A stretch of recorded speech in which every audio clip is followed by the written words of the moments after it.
Record. We will start.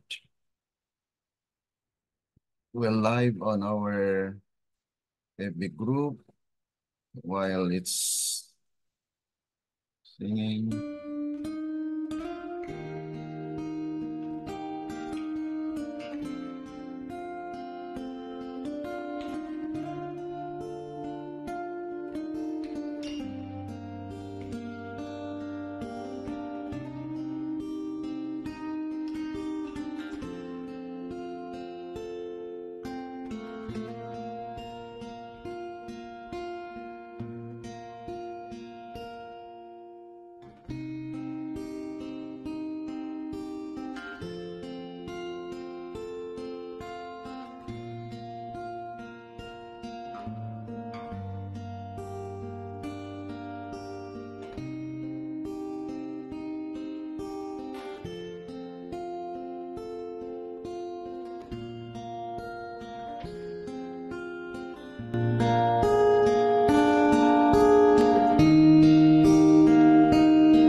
Okay, good morning. This is now our continuation of the series on biblical history. At we're happy that God has waken us up. And welcome to those who are following us and also for this platform. Tayo po ay magpapatuloy ng ating pag-aaral dito po sa ating Syria. At ating pong ipagpatuloy dito sa chapter 11 po ng Genesis. Ito po ay part 1. Mankind after the flood, the Tower of Babel. Okay? Bago po tayo manalangin, atin pong buksan ang ating isipan sa pamagitan po ng pakikinig. Ano po? Sabi po rito sa Patriarchs and Prophets, page 120, paragraph 2. It says, "But at what a loss to those who had set themselves against God. It was his purpose that as man should go forth to found nations in different parts of the earth, they should carry with them a knowledge of his will, that the light of truth might shine undimmed to succeeding generations. Noah, the faithful preacher of righteousness, lived for 350 years after the flood. Shem for 500 years, and thus their descendants had an opportunity to become acquainted with the requirements of God and the history of his dealings with their fathers. But they were unwilling to listen to these unpalatable truths. They had no desire to retain God in their knowledge, and by the confusion of tongues, they were, in a great measure, shut out from intercourse with those who might have given them light." So, ito po yung kawalan sa mga taong itinalaga ang kanilang sarili laban sa Diyos. At kung sila po ay may layunin na laban sa Diyos, yun po ay hindi kaya-aya at ang Diyos ay hindi po gagawa ng kaparaanan o hindi po manahimik lamang kundi mayroon pong gagawin ng Panginoon. Layunin niya na habang ang mga tao ay lumayo sa mga itinatag na bansa sa iba't ibang bahagi ng mundo, ay dapat nilang dalahin ang kaalaman ng kanyang kalooban. So yun po ang nais ng Diyos, na bagamat sila'y nangalat sa lupa, ay dadalhin po nila ang kalooban ng Panginoon upang ang liwanag ng katotohanan ay sumikat na walang kibo sa mga sumusunod na henerasyon. Tulad po ni Noah, ang tapat na mga ngaral ng katwiran ay nabuhay sa loob ng 350 taon pagkatapos ng baha. So nagkaroon po siya ng pagkakataon na kung saan ang buhay niya ay mananatili. Si Shem sa loob ng 500 taon at gayon at sa gayon ay kanilang mga inapo ay nagkaroon ng pagkakataon maging pamilyar sa mga kinakailangan ng Diyos at sa kasaysayan ng kanyang pagkikitungo sa kanilang mga ama. So binigyan po sila ng pagkakataon na sila po ay magbahagi ng kalooban ng Panginoon. Ngunit ang tao ay hindi po talaga. Sabi po rito, ngunit ayaw nilang makinig sa mga kasi-kasiyang hindi po palatable. Okay? So hindi po matamis, hindi, parang nauumay po sila sa katotohanan. Ano po?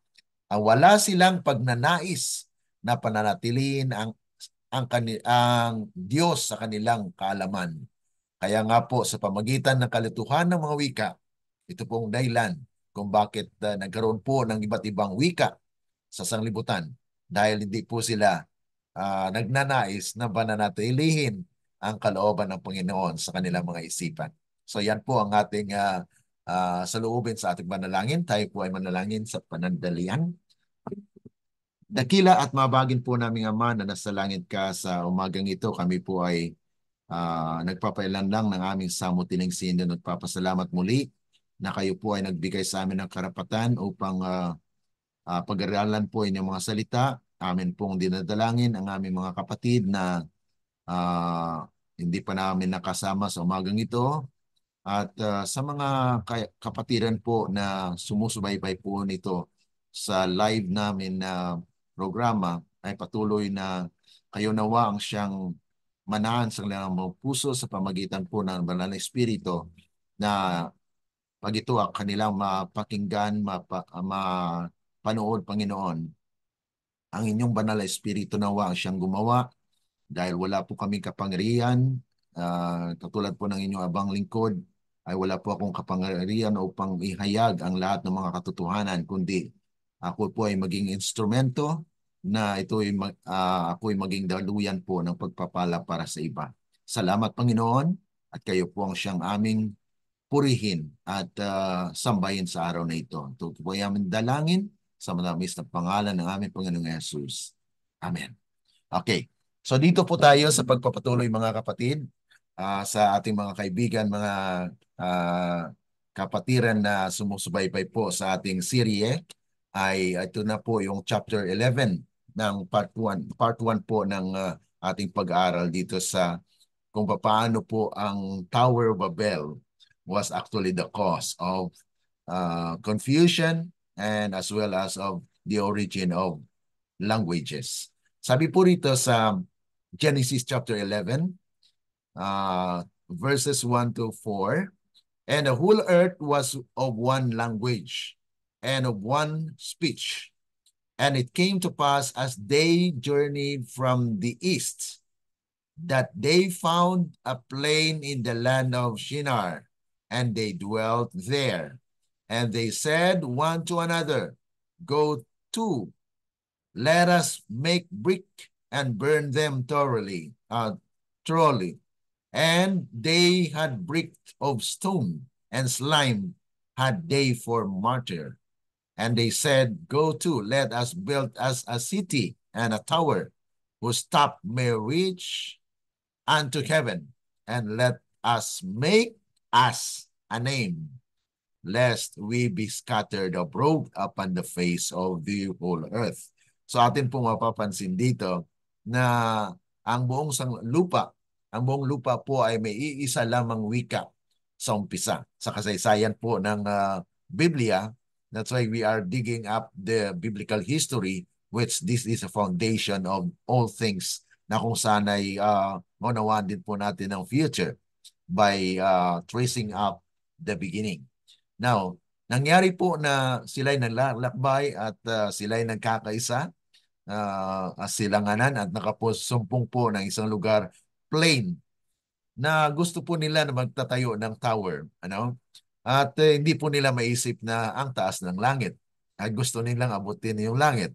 Sana ay gumawa sila ng tower na doon mag-umpisa sa bundok. Kasi ang bundok po ay medyo mataas na para maabot yung tuktok ng langit. So this is actually a folly. Talagang hindi po nila naisip yun. Ano? Yung kanilang plane na pinatayuan po ng tower is actually above sea level.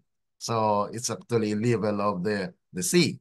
So that is actually when we trace back the geographical and that location. And Sinar, actually in biblical uh, term, it's actually Babylon. Okay, that's the place. Now, the whole earth had one language and one speech. So if we accept the biblical teaching that mankind had a common origin, so alam po natin yan na may isa lang tayong pinanggalingan, ano po. Then this simply makes sense that there was a time when humanity spoke one language. So yan po yung presumption natin at we know that yung pagkaroon po ng different languages ay nag-umpisa po sa biblical history ay dito po nag-umpisa sa pagtatayo po ng tower ni Babel o ng Babel. The land of Sinar was a term used also in Babylon as Babylon. That is Genesis chapter 10 verse 10. The multiplied descendants from the ark came together to build a great city and tower in rebellion against God's command to spread out over the earth. Kasi ang sabi po ng Panginoon after na sila nakadaong o nakalapag doon sa Mount Ararat ay God actually declare an instruction to them and also that covenant that they will actually to replenish the earth. Punuin yung lupa. Pero ano pong kanilang ginawa? They united, they actually gathered themselves through the leadership of Nimrod. Okay? And that actually is one indication that they are now trying to rebel against God. So yan po ay pagka-rebelde o pag-rebelde. Ayon po sa instruction ng Panginoon. Nais ng Panginoon na sundin nila ang instruction na punuin at they will maging magkalat po sila sa buong lupa. So ibig sabihin there is places for them. But in this story mga kapatid ay sila po ay naglalakbay at natagpuan po nila halos nagkaisa sila because at that time actually the mighty one in them is Nimrod, which he is actually the leader and they want to make the tower. Kaya nga po sabi nila dyan, ito po ay naitala dito sa banal na kasulatan na kung saan ang kasaysayan ay nagbibigay po sa atin ng hint na ito rin po ang nangyayari sa ating kapanahonan ngayon. Nais ng tao na magkaroon ng invensyon to make names. Dahil ang sabi po nila ay, we will make a Tower of Babel that we will have name. Let us make bricks and bake them thoroughly. That they actually had this so-called asphalt for mortar. Using baked bricks and asphalt for mortar, men built a tower. Okay? That was both strong and waterproof. Yun din po ang ginamit actually ni Noah na yung asphalt, waterproof po na for waterproofing the ark. At yan po ay natala sa Genesis chapter 6 verse 14 na kung saan ay later, sabi nga po rito, later Moses' mother used the same material in waterproofing Moses' basket. Ayun pala mga kapatid, ano? Yun din ang ginamit ng mother ni Moses na kung saan ay para maging waterproof. Hindi basta-basta lang pala mga kapatid na basket. Basket yung kwan doon na kundi nilagyan po ng waterproof. na kung saan hindi po siya mabasa. Hindi po mabasa si Moses sa loob ng basket na yon. So that's actually one of the thing that happens na kung saan ay para po ma-protectionan, okay, na hindi po mabasa muli. So archaeology has revealed that this type of kiln-fired brick and asphalt construction was common in ancient Babylon.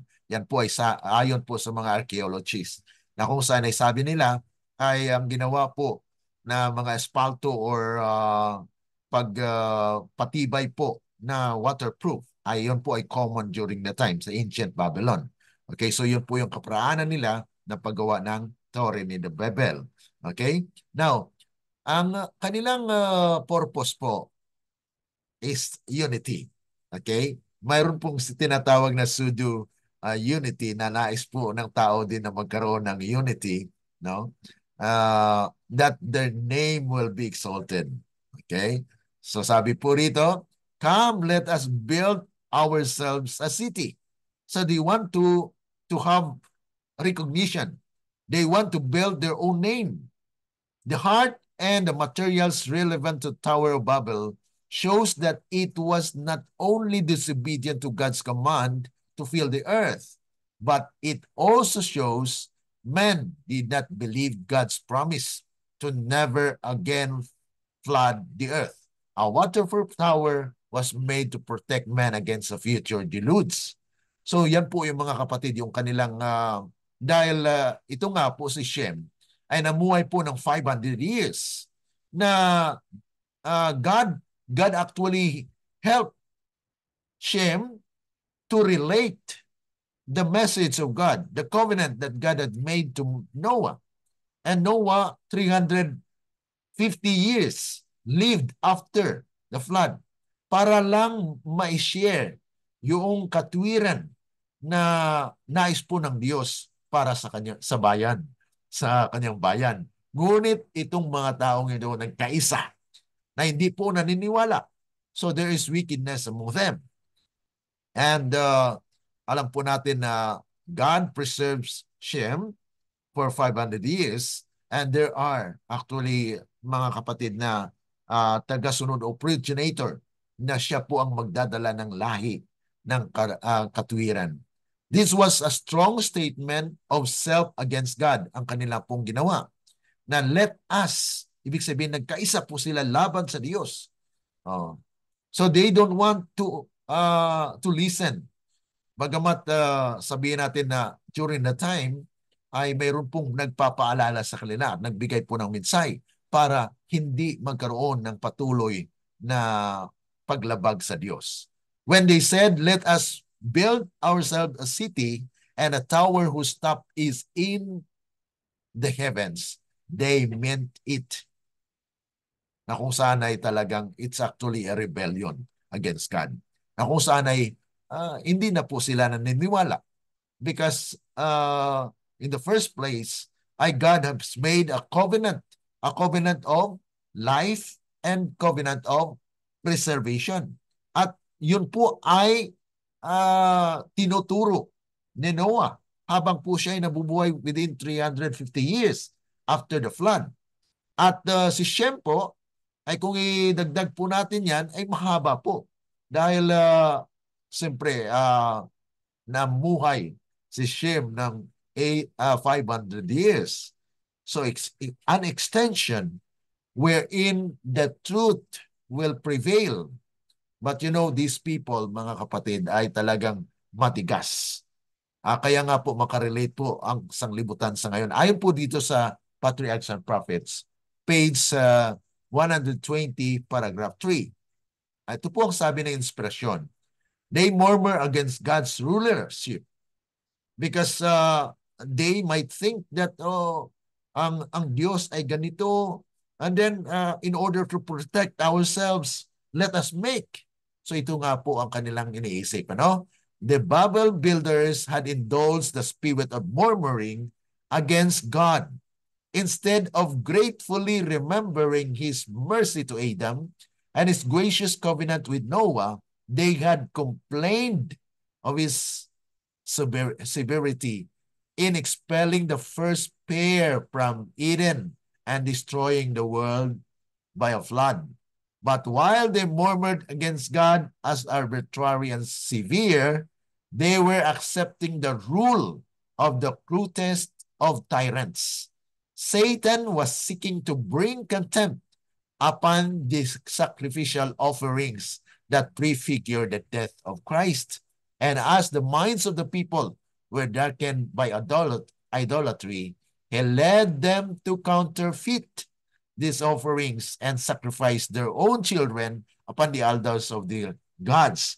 At ang background niyan, mga kapatid, ay nagkakaroon po sila ng idolatry at a time. That even to the extent that they offer their sons and daughters to be killed as sacrifice to the idols. And men turn away from God, the divine attributes, justice, purity, and love were supplanted by oppression, violence, and brutality. So yun po mga kapatid yung nangyari na kung saan ay dumami ang lahi ng anak, okay?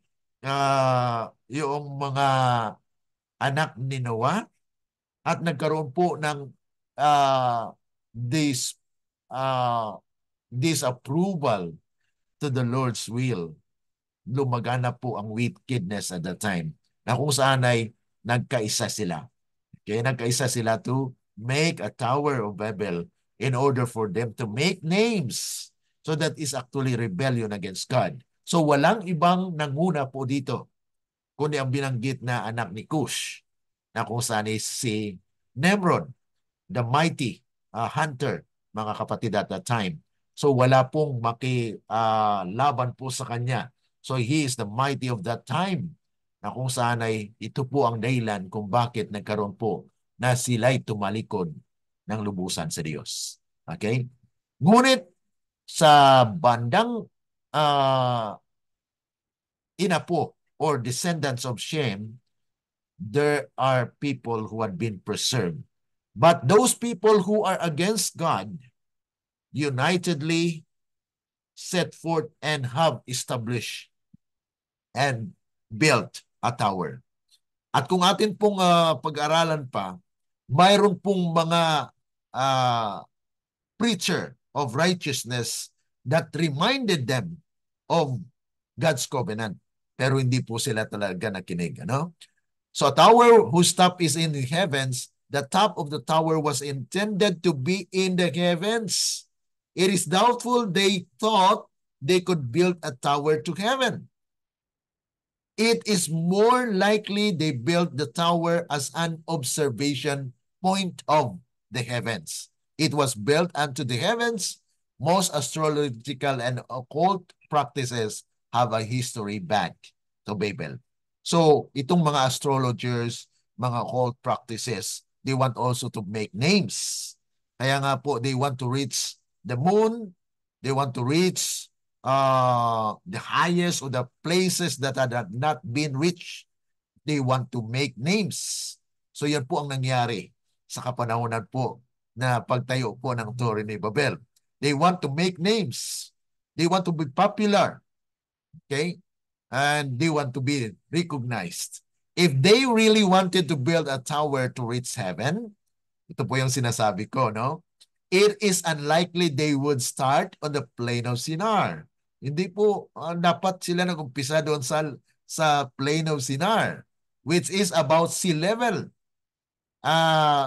Common sense says they would start on one of the nearby mountains. Kung talagang nagnanais sila na they will actually reach heaven, then they would start to build the tower on the top of the mountains so that they can reach heaven. But it is actually impossible. So this tower was real.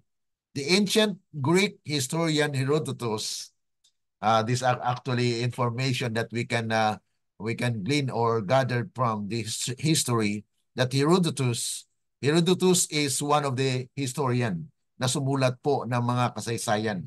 At sa kanyang kapanahunan po ay nakikita niya pa.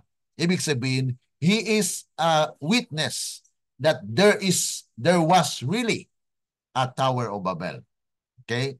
So, yan na nga po ay the ancient history tells us that is actually one of the tinatawag natin na wonders of the world at that time, no? Na kung saan ay Tower of Babel stood at that day when Herodotus wrote about the history of the world. So, ayon po dito sa patuloy sa Spirit of Prophecy, Patriarchs and Prophets, page 123, paragraph 1, the men of Babel had determined to establish a government that should be independent of God. Yan po ang sabi ng inspiration. There were some among them, however, who feared the Lord, na merong iilan sa kanila na talagang may takot sa Diyos, but who had been deceived by the pretensions of the ungodly and drawn into their schemes. For the sake of these faithful ones, the Lord delayed his judgment and gave the people time to reveal their true character. So it is actually one of God's characteristic, mga kapatid. Hindi po siya napapataw kagad ng judgment. He actually made possible that the true character of those wicked will be seen. Ganon din po sa atin ngayon.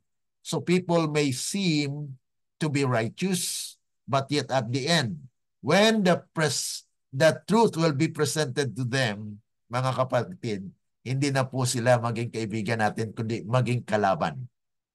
Mga kaibigan po natin dati, ay if they hear from us somewhat different from their beliefs, you will be branded. So yan po ay nangyari at mangyayari. Nangyari noon, no?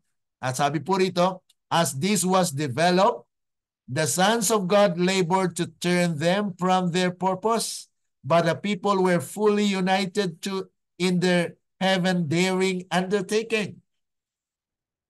Had they gone on unchecked, they would have demoralized the world in its infancy. Their confederacy was founded in rebellion, a kingdom established for self-exaltation, but in which God was to have no rule of honor or honor. Had this confederacy been permitted, a mighty power would have borne away to banish righteousness, and with it peace, happiness, and security from the earth. For the divine statutes, which are holy and just and good. Romans 7:12. Men were endeavoring to substitute laws to suit the purpose of their own selfish and cruel hearts. Kaya nga po, we can also relate in this time of the end, where there is a plan. Actually, it was started in 2012, that they want to have a world order. One world order, which actually it was declared in 2015, that 15 years from now, there will be a worldwide unity, that they want to have a sustainable development for the world. And these are actually manifested through their 17 Sustainable Development Agenda, which they want to unify the world. Kaya nga po, this is a repetition of those events that happened in the past, that they want to unite themselves, and God actually wanted that His kingdom will be established.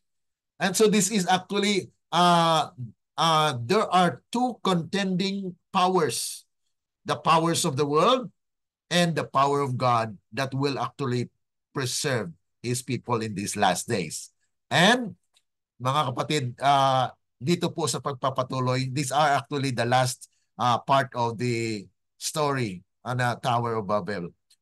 Verses 5 to 9 tells us, and the Lord came down to see the city and the tower which the children of men builded. So nakita po ng Diyos yun. At ang Diyos ay bumaba. Paano po mga kapatid? Through His angels. Okay? Kaya sabi po rito, and the Lord said, behold, the people is one, and they have all one language. Doon pa lang po mga kapatid ay nakita na nagkakaintindihan sila. So they have this unity among themselves. And this they began to do. And now nothing will be restrained from them which they have imagined to do. So mayroon po sila mga imahinasyon na okay, we will build a tower and reach heaven. If God is really true, then we will be looking and we will going up. So yun po mga kapatid, yung human imaginations that they want to exalt themselves. Go, let us go. Let us go down and there confound their language, that they may not understand one another's speech. So ito po ang origin of the languages na kung saan ay it was confounded. One language become different language because of this people's intention to be recognized. So yun mga kapatid, mayroon po talagang distraction. There is actually a result or consequence of that. So the Lord scattered them abroad from thence upon the face of the earth, and they left off to build the city. Kanilang pinabayaan because they did not understand each other. Hindi na po sila magkakaintindihan. Nasalip na they built, they ruined. And instead of going forward, they said, okay, let's retreat. So yun po ang nangyayari mga kapatid. So therefore, is the name of it called Babel, because the Lord did there confound the language of all the earth, and from thence did the Lord scatter them abroad upon the face of all the earth. Kaya matutupad pa rin yung nais ng Panginoon mga kapatid. So ang kalooban ng Panginoon na punuin ang lupa, and they scattered. So this is actually the manifestation that there is an intervention. God intervened. Ito po yung sunod do. God intervention on the evil intention or inventions. If man had invented something to exalt themselves, God will actually intervene. So yan po mga kapatid, na kung saan the Lord came down to see the city and tower, and the personal character of the language indicates this perhaps was a time when God came down in the form of man in the person of Jesus Christ. So yan po mga kapatid, it's only the Son of God, Jesus Christ, ang talagang nagpakilala at nagbumaba. Dahil yan po ay matatagpuan natin sa New Testament. Sabi po dyan sa John chapter 1 verse 18. Listan nyo lang mga kapatid. John chapter 1 verse 18 says there that nobody has seen God but the Son revealed. Whoever know the Son will know the Father. So yun po ang kaparaanan ng Panginoon para po makilala natin ang Diyos. Okay? Sa pamagitan ni Kristo. At sabi kay Moses, okay, tell the people of Israel that my name is I am. I am that I am. So that is Yahweh. Okay? So atin po yung mapatuloy sa pag-aaral din. Let us go down. This plural reference to us is another subtle reference to the Trinity or to the Godhead. Nothing that they propose to do will be withheld from them. The potential of fallen man is terrible and powerful. When we think of the horrific accomplishment of evil from the men in the 20th century right now, the great ability of men and nations is a painful consideration. Kaya kung ating titingnan po sa ating kapanahonan ngayon, there are inventions that destroy and unpopularize or talagang depopulation.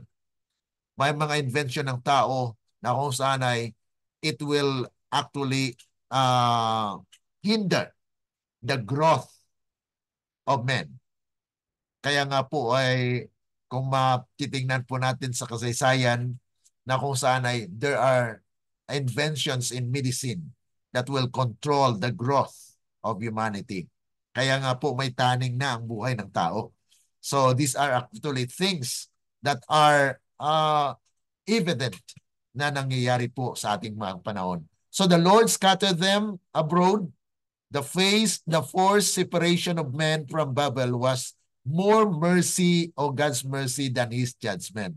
God, in dividing men both linguistically and geographically, put a check on the power of his fallen nature. So ito po pala ay mga kaparaan ng Panginoon. It's not actually a judgment, but it is a mercy of God on his part because he doesn't want that it will continue. The rebellion. So God intervened. Ganun din po ang mangyayari sa ating church. God will intervene that he will purify a church. That's why he is actually sealing his people in these last days. So those that feared the Lord cried unto him to interpose, and the Lord came down to see the city and the tower. So at the backdrop of this history, there are people who ask, interpose. They are praying that God please intervene that these people will not hear. So in this last day as well, there are people who will also be used by God na kung saan sila po ay may concern for the welfare of humanity. In mercy to the world, he defeated the purpose of the tower builders and overthrew the memorial of their daring. In mercy, he confounded the speech. Ito na po yung pag-confound, pagkaroon ng different languages, na ito po ay God's way of manifestation or giving manifestation of His mercy. Dahil may awa pa po ang Panginoon. God bears long with the perversity of men, giving them ample opportunity for repentance. But He marks all their devices to resist the authority of his just and holy law. From time to time, the unseen hand that holds the scepter of government is stretched out to restrain iniquity. That's why if we study prophecy, there is a restraining of the four winds in Revelation chapter 7. In Revelation chapter 7, there are four angels that take hold of the winds that it may not fall. Hindi po bibitawan dahil maapektuhan po ang bayan ng Diyos. So until the time when the 144,000 will also be sealed, that is the time actually na kung saan ay that wind will blow. Ganun din po ang nangyari sa kanila. God actually hold the judgment and they have actually prolonged the time that they may have the time for repentance. So unmistakable evidence is given that the creator of the universe, the one infinite in wisdom and love and truth, is the supreme ruler of the heaven and earth, and that none can with impunity defy his power. So mga kapatid, hindi po talaga na dito po ay makita natin na kung saan ang Diyos po ay nagkaroon ng just decision, na He has given men ample time for repentance. But yet, there are still people who are standing against God. Kaya nga po, if we learn this history, then we can actually learn and change our character that it may not proceed to our worst condition. The Lord confused the language of all the earth. The division of languages is fascinating subject. No? Na kung saan ay language cannot be the product of man putting together sound all by himself. So hindi po na gawa-gawa ito ng tao, kundi it is God's intervention na magkaroon po ng iba't ibang language. It is God actually that made them scattered. And modern linguist says that it is actually an evidence that there is before or there was before one language, because sometimes there are some similarities of words na kung saan ay nagkaroon po ng mga similar words Katulad po sa Spanish, sa Filipino ay mayroon pong mga languages sa Filipino na it's actually from the Spanish. So there are actually evidences that it came from one source. And it is actually the Lord that makes it possible na nagkaroon po ng ganon. From there, the Lord scattered them abroad over the face of the earth. This is actually an explanation of how this happens, mga kapatid. So once maliit pa lang na population, until it becomes big and big, dumarami ng dumarami, mga kapatid, ang tinatawag natin na God's intervention, that men will not be actually united for evil. Magkakaroon lamang ng unity, mga kapatid, sa pamagitan po ng salita ng Panginoon. When the light of God or the truth will actually be spoken or will be shared to those people na mayroon pong genes of being righteous in the sight of the Lord, then mga kapatid, yan po ang kaparaanan ng Panginoon, that He will gather His people. So those who are anti-God dictator to build the tower. The whole account of what happened at Babel with its anti-God dictator, it is Nimrod, mga kapatid. It's organized rebellion against God, and it's the direct distrust of God's promise. So man hasn't gotten any better since the flood. Hindi pa po sila naka-learn ng lesson. Time, progress, government, and organization had made men better off, but not better.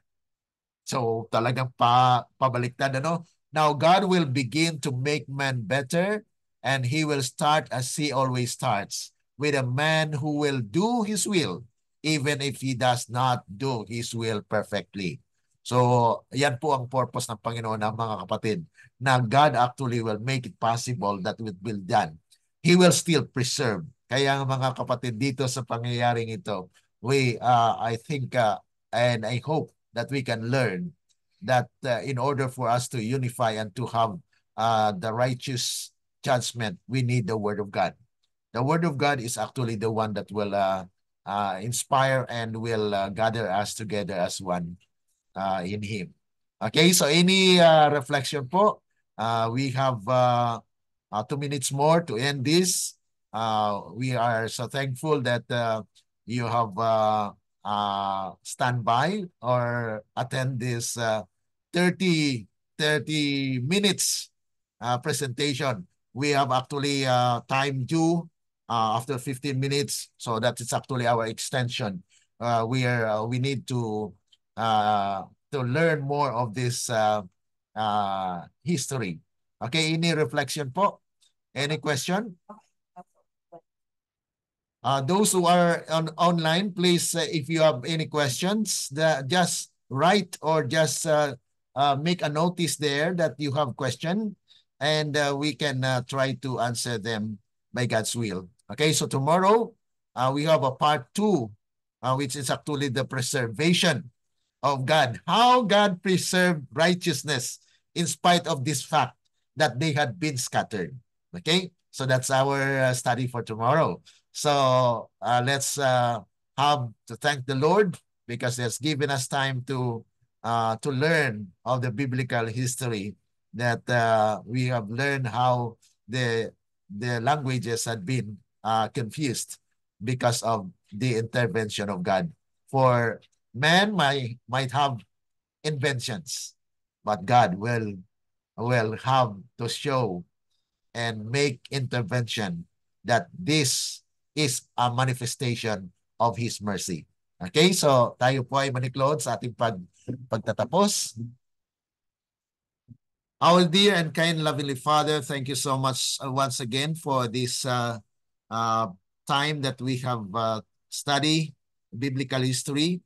May you continually guide your people, O God, especially those who are following this series, because we know, oh God, that we have limited knowledge, but yet remind us and use us, oh God, that our minds will focus on the things that are in harmony with Thine will. Help us. Nais po namin na kayo po ang siyang lumukob sa aming buhay.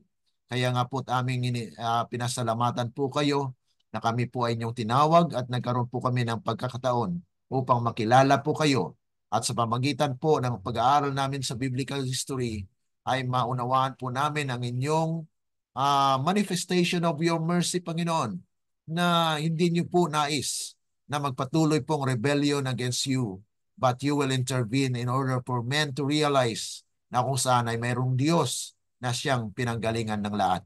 Kaya salamat, Panginoon, sa pagkakataon at sa biyaya na inyong pinagkaloob sa amin na ito nawa ang siyang magpapalakas po ng aming pananampalataya sa inyo. Ito po ay aming samutiling sa matamis na pangalan ng aming Panginoong Yesus. Amen. Let the words of our mouth and the meditations of our hearts be acceptable unto thy sight, O Lord, our strength and our Redeemer. Amen. Amen po mga kapatid. Good morning. Amen. Okay, God bless sa inyong mga studies, sa inyong gawain for the day.